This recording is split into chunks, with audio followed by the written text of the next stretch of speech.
Well, I knew I had this interest in entrepreneurship, and I just knew that to continue to succeed and to go where I wanted to go, I had to surround myself and find other people that were thinking like I did.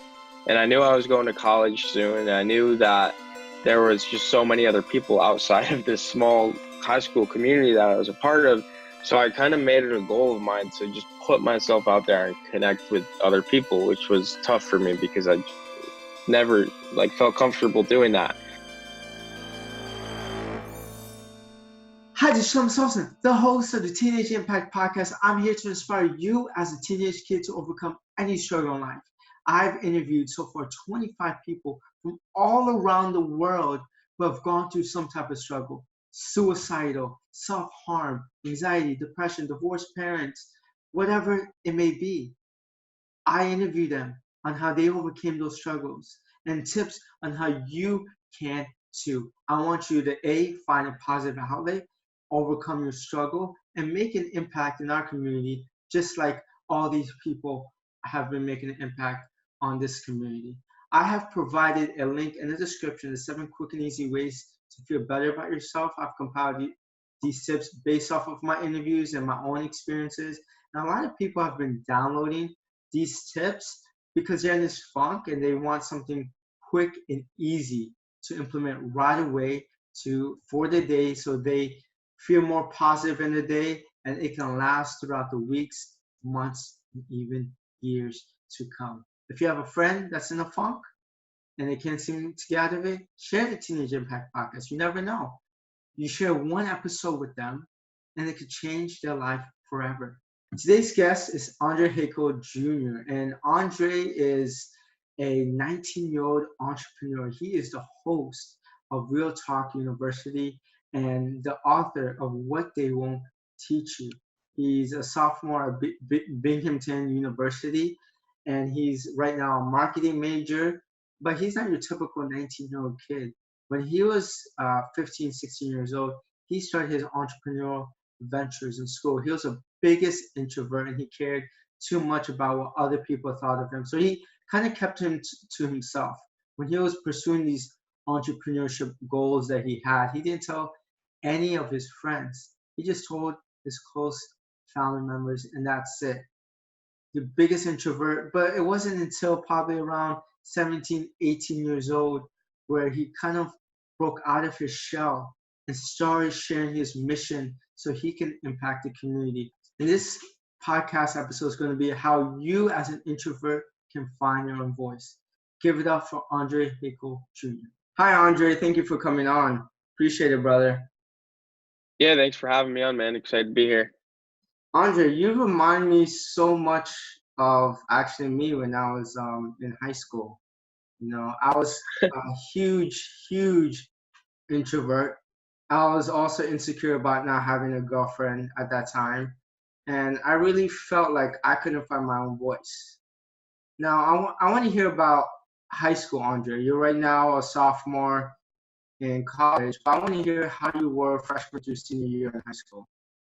My high school I attended a private Catholic school in my area. Always had like a small class, so everyone just knew each other. Everyone was really friends with each other. Everyone knew what was going on in each other's life, which was cool. Like I like that sense of community and family. But there are also obviously downsides to that because everyone knew what everyone wasn't doing or what they were doing, all that kind of stuff.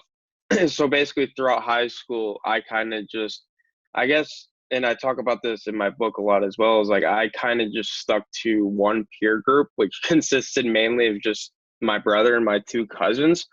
And that's really what I thought was the most important aspect of getting through high school, was just having someone you could automatically go to or having a group you could automatically trust. I called it my entourage, or we called each other the entourage.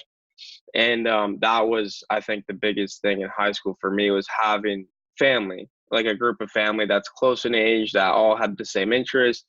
Everyone had each other's best interests in mind, and from there it just kind of helped get through, some of the things everyone goes through in high school.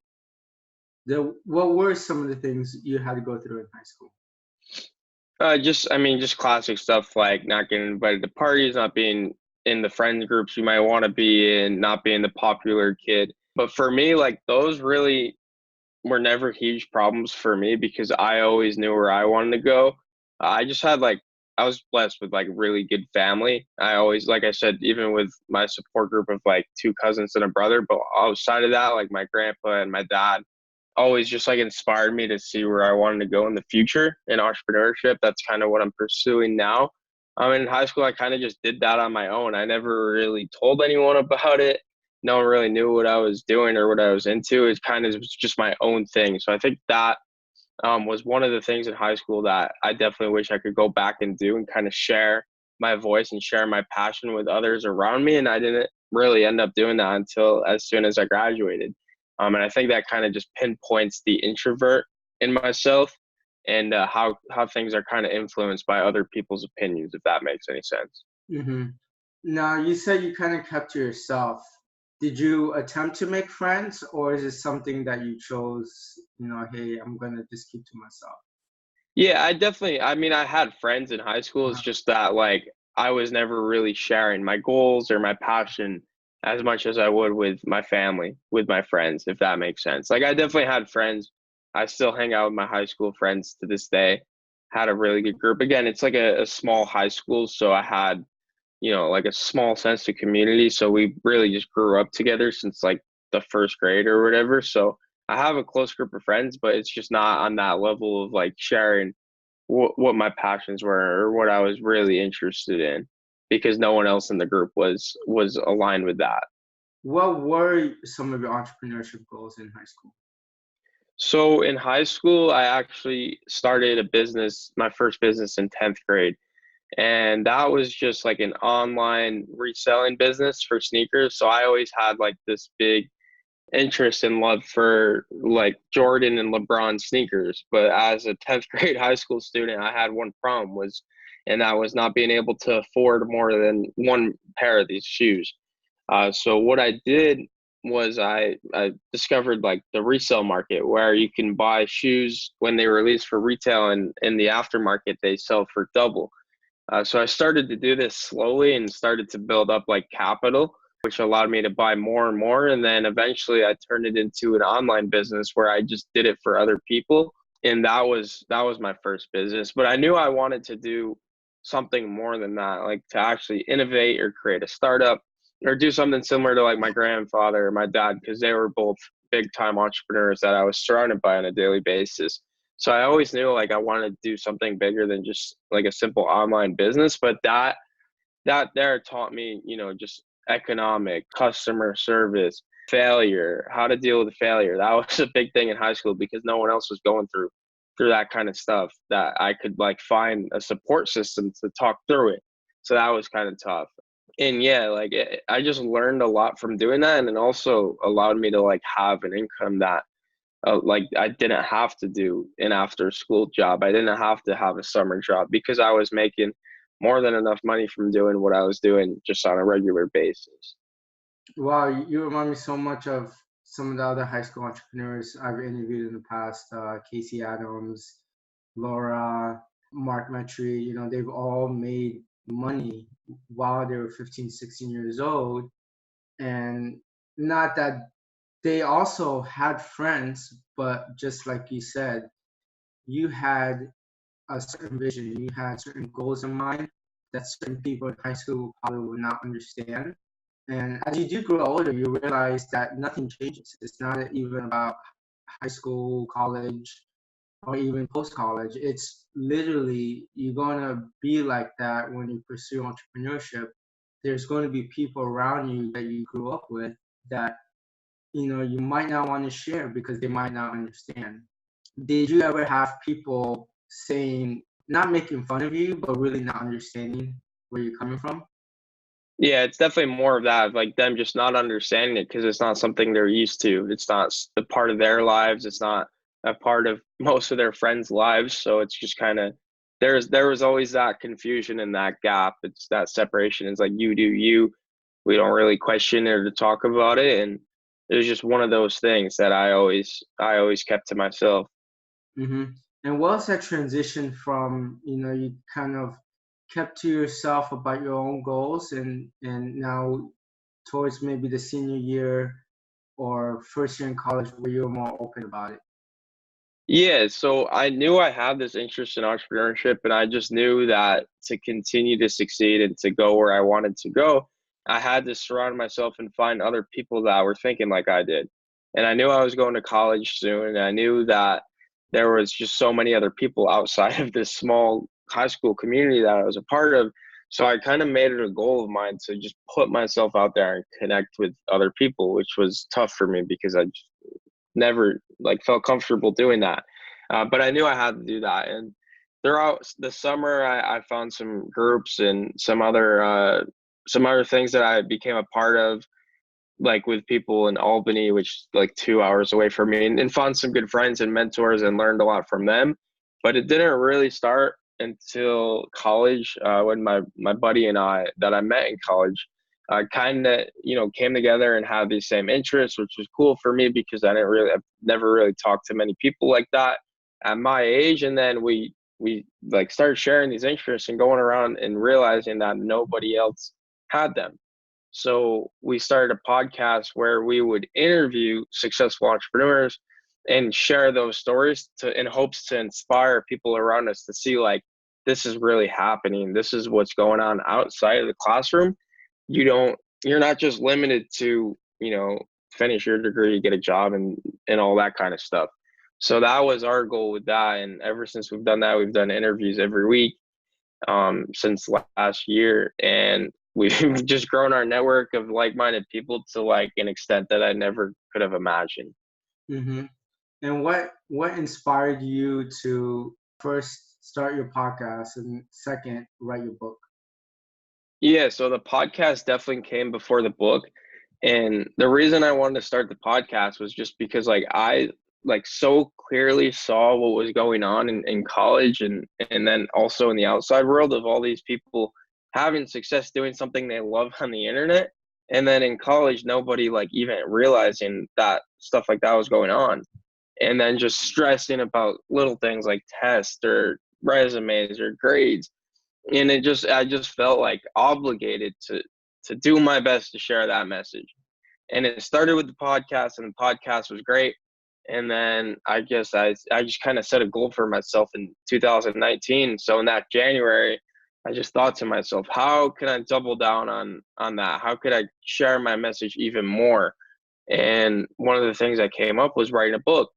And I knew that was probably the toughest thing for me because writing is probably one of my biggest insecurities. Even speaking, like those are my two biggest insecurities as an introvert. Like I'm not confident speaking and I'm not confident with my writing. Well, And why would you say that? I'm not confident in like my English abilities. And that was always in high school I was a really good student. Like I had a really high GPA and did really well in class except for English. Though that was always my biggest struggle. So Oh my writing a God. book and Me too, yeah, brother. yeah. So I hate speaking. I hated putting myself out there. And then writing was just like one of the things that just was not easy for me to do. And then to put out into the public for the first time was just like even scarier. But I knew that that was something that I needed to do because some people learn from listening to podcasts, some people learn from attending events, and other people, a lot of people, especially most people I work with, learn from reading books. And I didn't have that yet. So I figured if I really care about this message and if I really care about reaching as many students and lives and impacting these people as possible, then I need to hold myself accountable and write a book. And it was a lot easier than I thought it'd be. And it was one of the most fun things that I've ever done. And I'm in the process of writing my second one. So it's cool. how how did you really get over that hurdle, that insecurity about, hey, I'm not good at writing or I'm not good in speaking?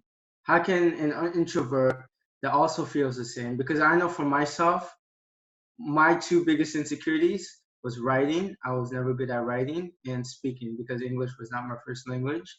And so I went to speech ESOL class for 7 years, got made fun of for the way I spoke, and now I speak. And now I'm writing my book. And you're doing the same thing. So how can people in those similar situations do the same thing? It's really simple, and it just comes down to action. Like, you could sit there and think about it and think and draw up all the possibilities that could come from what you're about to do. But if you just take action, all that goes away. Everything that you're thinking goes away, and now you're in the moment of, okay, how can I make this to the best of my ability, and everything else just disintegrates.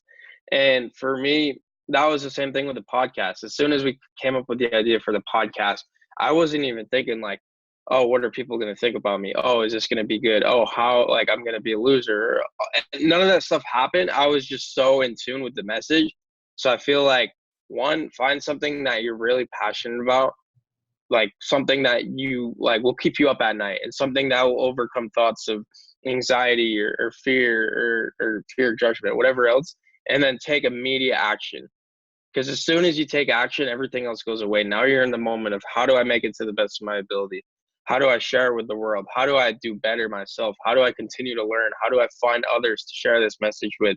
And all those fears and doubts go away. And I think that was my biggest issue in high school, is that was all I was doing. I was never taking action. I was just thinking, mapping it out, trying to come up with the perfect plan. And soon you'll realize there's never the perfect plan. You just have to get started. Otherwise, you never will. And then just to add on to action, when you do start speaking and writing and doing all these things that you thought you weren't good at in high school or middle school, people, there might be, a couple that might criticize you. But people who actually believe in your vision, and people who actually believe in your mission and align with what you're trying to accomplish, they will come and help you, or they will come and support you, or they will come and listen, because it's not about your writing, it's not about your speaking, it's about you. And people believe you, not how you speak. You could be the highest paid speaker, but not be the best speaker. Because Gary Vee, he's not the best speaker, but everyone loves him. But in high school, he wouldn't be considered like the best speaker because he all curses and all that stuff. But people don't care about that. It's authenticity. Yeah, that's all it is. And that was one thing too, when I put out the podcast, I expected people, to like make fun of me or say things about it. And like, you get that, and it's fun. It's just, it comes with anything you do. But more so than that is, you start to see other people open up to you that you would have never expected to happen. Just simple things of like finding other people that are so inspired by you sharing your passion that it inspires them to actually go out and try it for themselves. And stuff like that is just so much more important than someone just like making a joke about what you do. And I'm just so past that.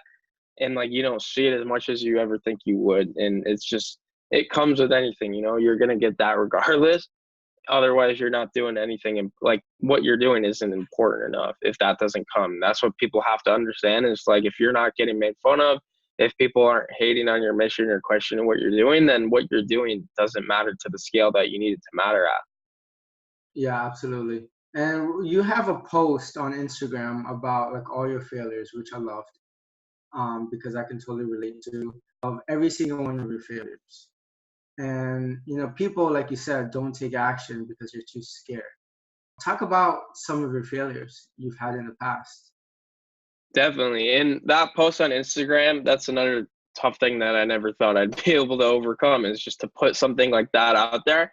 A lot of people came to me and were just like inspired by me opening up and being vulnerable and authentic, which was cool.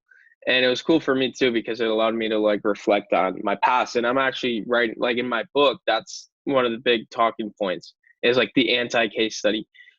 So yeah, so I could touch on a few of the failures. And one of the biggest things with that, before I go into it, is the Instagram post he's referring to. It's just a list of all these different ventures and ideas that I tried. Next to every one of them is the word failure. A lot of people could take that the wrong way. Like, failure could mean a whole bunch of stuff, but to me, none of those were really failures, because one, I made some money from them, more money than I would have just taken a simple 9 to 5 after hours job. Two, I learned a ton of different lessons in entrepreneurship, such as customer service, sales, building a team, firing people, all like app development, anything that goes into entrepreneurship. That's where I learned, is from each and every one of those ventures. And then the third and final thing is meeting these people that you would have never connected with if you didn't put yourself out there. But there's a whole bunch of actual failures that I could talk about. Like, I had an app in high school called Your Call, and we had a pitch deck, and we had interested investors, and I had a team of 4 people, and we thought it was going to be the next $1 billion idea. And so I had like 20 or 30 grand by senior year saved up from all my other ventures, like aggregated money, which wasn't like a lot from all the time I put into it, but it was like a lot for a high school student. And my whole thing is to always reinvest, never spend it. There's nothing I really ever needed to spend money on. So I put that money into app development for this Your Call app, and it just went to shit. Like, it never worked out. It was never a good idea from the beginning. And there were so many things I learned from that process. It's just like you have to test. If you have an idea for a business, rather than trying to go and sprint to the finish line to build a product, like, take a step back and ask people if they actually want it. And if they actually want it, would they pay for it? Those are 2 questions that you always have to ask when you come up with an idea for a product or an app or anything along those lines. Is like, you need customers to actually make it a viable plan. And that was just something that we didn't have, unfortunately. And even if you think it's the best idea, other people out there probably don't, or maybe they do. You just have to at least go out and find out before you make that risk of investing a few $1,000s into app development. So that was definitely a big failure that I made. And there are a whole other big ones, but mostly from that, I think the lesson to be learned is like iteration. You're not going to hit a home run on your first swing. It takes time after time after time to learn the lessons that you need to learn to set up for whatever the success in the future is going to be. But I wouldn't be where I am today if it wasn't for those iterations. So I'm definitely grateful for each and every one of those, which I wanted the message to be is yeah, like, there's failures here, but I want to be who I am without them, and I would never go back. I have no regrets. I'm grateful for every step of the way. That's so true, because without, we call it failure, but it's really lessons learned, because it sets you up for the next time around. What can a 15 or 16-year-old do? They might have an idea. They don't have any support. They don't really want to tell their family members or their friends because they know what they'll say. What can immediate actions be for a 15, 16-year-old? So I think for 15 and 16-year-olds, and this is what I would tell, I guess, my own 16-year-old self back then, is stop trying to build the next Apple or Uber. In high school, you're so limited to the amount of time you have to actually work on something like this. You're so young. Not many people are going to take you so serious at that time. So I think the best thing, which I should have doubled down on, is focus on what you can learn while you have that time to set you up for success when you have the time to go all in on your Apple idea or your Uber idea. And I kind of did the process backwards. I started off doing that. What I mean by this is like simple resale, like buy and sell cards, buy and sell shoes, something to make money, but at the same time, you're learning, economics, you're learning supply and demand, you're learning customer service, you're learning sales, you're learning how to do things over the internet that most high school kids don't know. You're just putting yourself out there and getting yourself an experience that also allows you to bring in an income that most high school students don't ever see. So resale game was definitely my biggest one that I always recommend to young entrepreneurs on the internet. There's tons of other side hustles. You can learn how to build websites. You can learn how to manage people's social media. Like, being able to cultivate a message for a brand on social media is so important nowadays, and everybody needs it and nobody knows how to do it. So there's big opportunity there. But all these things, the important thing here is, like, I get you want to build the next Uber and you want to be the next Steve Jobs, but it's not going to happen in high school. Like, I hate to say it to you. And if you spend all your time working on something like that, you're going to come to a point where you've wasted so much time and energy that you're going to hate it by the time it's actually ready to be something successful. You're just going to hate it so much you're not going to work on it for another hour. But if you do the things like resell, do a side hustle, team up with a few of your friends and start a clothing business, or anything that can actually lead to like income or actual money or actual results, whether they be $1,000 or $10,000 or $100,000, that's besides the point. If you do all of those, by time you're graduated high school or college, you'll have enough money, you'll have enough of a knowledge base built up from these experiences have a network that you could tap into and some experience that you could, fall back on as for confidence to then begin the journey of building your Apple or your Uber, if that makes sense. So I think a lot of people have the process backwards, and I definitely found that out. And that's something that I've learned through my iterations. So, And that's a good point, because when you think of Facebook, when you think of Apple, when you think of Uber, when you think of Amazon, all those CEOs, that wasn't their first venture. They started back when they were 10 years old, selling baseball cards or selling whatever, or programming like a small thing to sell to a big company. It was a lot of small things added up, and eventually they got to that big idea. But no one ever talks about when they were like 10 or 12 or 13 years old or 14 years old. They always talk about the thing that hit. exactly. Yeah, that's the one thing is you never see, like that iceberg illusion that you see on social media. Is like there's a tip of the iceberg, which everyone sees, which is like the success, the money, the fame, but no one ever sees the bottom of the iceberg, which is like 4 times the size of the top, which is the hours, the sleepless nights, the time, the money, the investment. And that's the truth. There's nothing more true to entrepreneurship than that analogy, I think.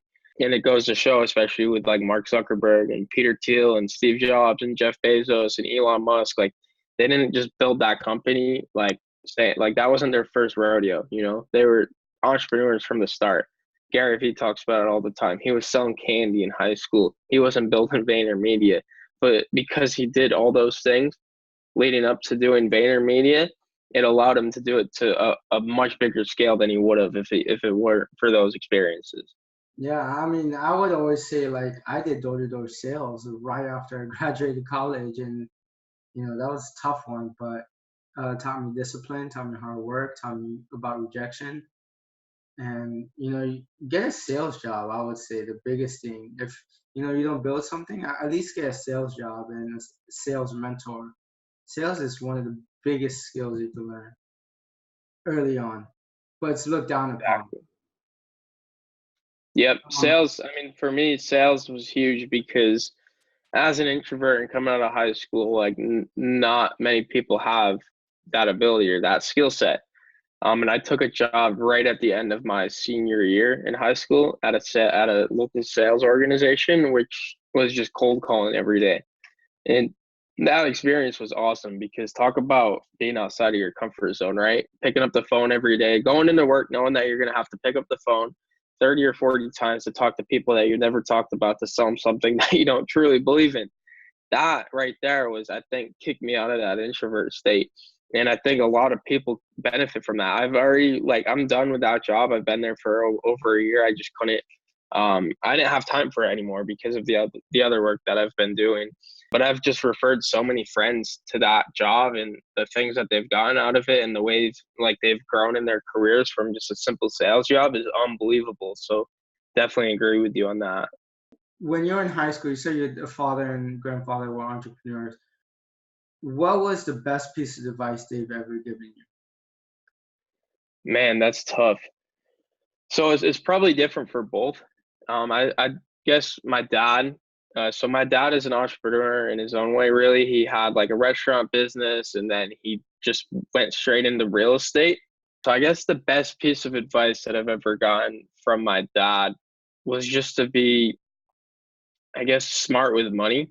And he was always the one that kept me in check with doing things the right way, like legally filing an LLC.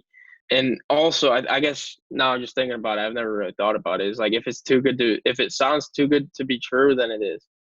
There's a lot of things on the internet nowadays where it's like get rich quick schemes and like how to make money in a short amount of time, and that just doesn't exist. So I think the biggest lesson learned from my dad is like it takes hard work, time, and effort to create true value that actually lasts to like support a family. And I've seen that firsthand. He might not have told me that like straight up, but I've just seen that and learned that from watching him over the years. My grandpa's a different story. So he was like a high school principal, and he started this coupon book company and just grown it to like one of the biggest small businesses in the area after 30 or so years. And for him, I guess like the biggest thing that I've always learned from him was like all it takes is one idea. All it takes is one idea, and also like keep it in the family. His business has been built around a core group of his family, which consists of himself and his two sons and his daughter, and everyone else in the family around that just supports them. And having like a family business that doing well and supporting the entire family at the same time is just like a dream of mine, I guess. So I guess like that's not really advice, but that's something that I definitely look up to from him is like start a business that you can run inside of the family to support the family. And all it takes is one idea. So even though you might have had 10 failures in the past or 10 ideas that didn't work out, that next idea might be the one that lets you retire in Laguna Beach or have a family of 10 or whatever your dreams and goals might be. Mm-hmm. And what's the worst piece of advice, not from them, but just in general, that you've received? I guess the worst piece of advice I've ever received is that, I mean, it's not like from a single person that I could pinpoint, but just like society as a whole is just telling you like to play it safe. I just cannot stand like that whole idea behind playing it safe. It just makes no sense, especially at our age. And I'm assuming most of your audience is our age because you interview people of our age. It just completely it makes no sense at all to play it safe at this age because we're so young. Like I'm 19 and I mean I'm young and I realize that and people tell me that all the time is like I'm really young. And if I, screw it up for the next 6 years and nothing comes from what I've been doing, at the very least I have a college degree. I have a family that loves me. I have a network of people that I've built up over those 6 years from doing what I've been doing. And I could go and get a job and live a normal life like other people do. But I have 6 years. I have 11 years. I don't know how many years you want to put on it, but like we have not just me, everyone else out there. We have so many years to actually take risks and try things out that other people are not willing to try. And the opportunity today with the internet and the way the economy is going, it's just unbelievable. There's like no reason not to take a huge risk on in college. You don't have house payments, you don't have car payments, you don't have kids to take care of, you don't have any of those obligations that tie you down. So like they're like you're gonna really, really regret not taking a risk at this time in your life. And whether it's successful or not, it's all about regret, which is one thing that I love that Gary talks about is regret. And I mean, I think a lot of people in our generation are gonna look back at this, this time of their life and really regret not taking a risk because they're gonna be tied down to a 9 to 5 job that they don't really like, trying to support a family they love, and it's just not going to be the ultimate life that they could have had if they were to just take a risk and go outside their comfort zone. Yeah, I mean, high school and college, I would say is the best time to take a risk. I didn't start taking a risk, I think, till I was 25. And I wish I had, someone like you that, your personality where I said, I'm going to do something good on myself. I was one of those high school kids where I said I might get a job. I wasn't really sure. Actually, I wanted to be an entrepreneur since I was in middle school, but I just never pushed myself to up until probably 22, 23. So what are your goals for the Man, next I have for the year, next year. few years, So one of the things for me personally, like, yeah, I have goals, but I'm not like that huge person that like sets concrete goals, right? The way I look at goals is different than a lot of people, but it works for me, and I recommend you do whatever works for you.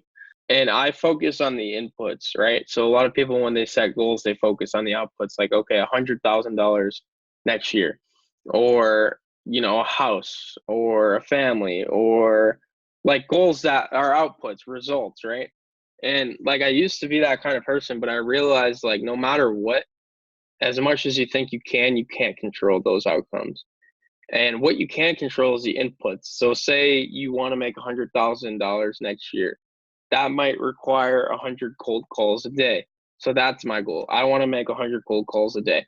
If I get $100,000, great. If not, then it doesn't matter because I still did my goal. I did what I knew it was going to take to get to that desired outcome. So I focus more on the inputs. What can I do to get closer to that number? and I don't get caught up over the results, because for me personally, that was one of my biggest weaknesses. Is like I set these big goals and I was doing all these things, and I felt like I was doing so much work and making so much progress, yet I fell short of these goals, and it just killed momentum, killed confidence, and those are really super important things that you need, especially in this game of entrepreneurship. It gets lonely and it gets tough, and it like a lot of people will just quit and opt out. So for me, I just focus on what can I do, and just trust and have the confidence and the faith that the results will come, and when they're supposed to come. It might not be when you expect them, but when they do come, they're going to come when you most need them, or when like at the optimal time. So I always focus on my inputs, but long-term goals really is just to have like a family, just similar to what I've been born and raised in, just a supportive family, big group of people, and obviously some kind of success in business and entrepreneurship, and nothing like too crazy. It's just really focusing on the inputs and trusting that I'll get to where I need to be when the time is right. That's so powerful. That's so powerful. And Andre even mentioned, I asked him about his struggles, and he said, yes, he had some struggles, but he came from a really good family, came from a really good life, no complaints. And it's okay if you come from a good family. Not everyone's going to have the same struggle. Some people face struggle early on, some people face struggle later on. So not to say he didn't have any struggle, but he was very grateful for his upbringing and coming from a very phenomenal family, which is okay. And this podcast is not only for people who came from a rough upbringing, it's for anyone who wants to actually make an impact in our communities, like Andre is making an impact. Now, do you have any last tips, Andre? Not that I could think of. I guess my biggest thing is just to start. So I kind of have like a success triangle that I've come up with, and that's just consistency, continuous learning, and patience. So obviously you have to start to go through that cycle. But once you get started with something, stay consistent. As you're staying consistent, be sure to like be open to learning. Continuous learning is super important. And then the last step is patience. Patience on the results, not on the input. A lot of people get that wrong. A lot of people take patience as like, oh, like, I'm patient, I'll be successful in 10 years. That means I don't have to do as much work. That's not what people are trying to tell you with patience. Patience is on the results, not on the inputs. So that's a big misconception that I think a lot of people my age get. But yeah, that's like the success triangle for me. That's worked for me, at least, is consistency, continuous learning, and patience. And if you just combine those three and be good with what you're doing, like actually care and do something that you can feel good about, then I think you'll be in good shape. Yeah, good advice, good advice. And where can people find you? I'm just on Instagram. It's Andre Haykal Jr. You could look me up on Google or on Amazon or on podcast, and you could find some of my content, my books, my podcasts, anything of that nature, just by looking up my name. So Awesome, man. Thanks so much, brother. And this was we've been on and off for about a couple months, but I'm glad we finally got to do this podcast. yeah, me too, man. I appreciated it. That was a fun time. Take care, brother. I love interviewing Andre for several reasons. Well, first, he's a young entrepreneur, and I'm always excited to interview young entrepreneurs, especially those who pursue in high school. And second is because he reminds me a little bit like myself. I've always wanted to be an entrepreneur when I'm younger, and I didn't really want to share any of my journey or my success because I was too afraid of what other people would think of me. Also, he's an introvert. I was an introvert. English writing and speaking wasn't his strong suit. English and writing was also not my strong suit. So we had a lot of commonalities between us. And I really want to give 3 takeaways from this whole podcast episode. Number 1 is he mentioned that he was the biggest introvert. He wasn't good at speaking or writing. But the biggest thing you can do if you're too insecure about some of your abilities is to take action anyways and figure everything else later. When you have some insecurities, it's usually has nothing to do with anyone else but yourself and your own thoughts. It's what you think your insecurities are, and because of that, you're not taking action. But Andre took action. He said, you know what? Even though I think I'm not good at writing, I'm going to write this book. Even though I'm not good at speaking, I'm going to start this podcast. And he's really interviewed some of the greatest entrepreneurs in the world so far as a 19-year-old kid. And that wouldn't have happened if he didn't take action. So first takeaway is take action. Second takeaway is do not try to build the next big Apple or Uber or anything like that. While you're in high school, while you're a teenage kid, develop the skills that's going to take to possibly build the next Apple or Uber. Right now, when you're in high school, it's a learning time. Have as many small projects as possible. Go sell books or shoes, or go program a small website to sell to another company. Whatever it is, take on small little projects that teaches you customer service, that teaches you about sales, that teaches you about program, that teaches you about online marketing. So when it comes down to 5 to 10 years later, that's when you have all those skills accumulated to build the next big business. And third thing you can do is really share your journey. That's what I took out of it. Even though you might be an introvert on the inside and you might be shy, there's other people you can still relate to. When you're not speaking about your journey, when you're not opening up about entrepreneur ventures, even though you might be afraid of what other people will say, you're actually being selfish in my eyes, because you can be impacting someone else who's also in the journey, or someone who's less further along than you are. And you can be inspiring them to go on and take that leap of faith, because they can relate to you more than anyone else. So don't be afraid to share your journey, even though you might be an introvert. So don't be afraid to share your journey. Take action right away. It doesn't matter about your insecurities. And number 3, don't try to build the next big business. Try to learn the skills that's going to take to build the next big business. And if you haven't done so, go ahead, if you're an Apple Podcast, go ahead and rate and review the Teenage Impact Podcast, because the Teenage Impact Podcast is the best podcast out there to inspire any teen to overcome any struggle in life so they can make an impact. So once you rate and review, my podcast would be ranked a little bit higher so I can impact more teens. So go ahead and do that. And until next time, peace.